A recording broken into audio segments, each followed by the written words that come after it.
Hello, my name is Giselle Segura and I am in 6th grade at Pantera Elementary School in the city of Diamond Bar. My science project is based on which substances clean a penny the best.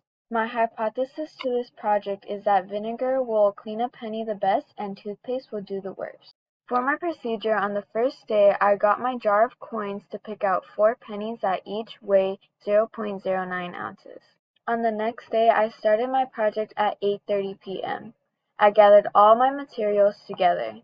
I placed my substances, lemon juice, baking soda, and dishwashing soap, toothpaste, and vinegar on each of the pennies. I then waited for 16.5 hours to view the results. On the last day I wiped the penny with a clean paper towel at 12:30 p.m. I then observed which penny looked cleaner than the others. Before I completed my project I weighed the coins once more to see if the weight has changed. As a result I came to see that the toothpaste has cleaned the penny the best and the vinegar showed little to no change at all. After I had finished conducting my project I learned many of the substances didn't work how I thought they would.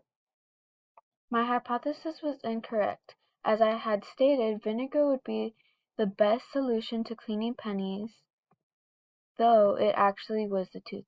I hope you enjoyed my explanation on my experiment. Thank you all.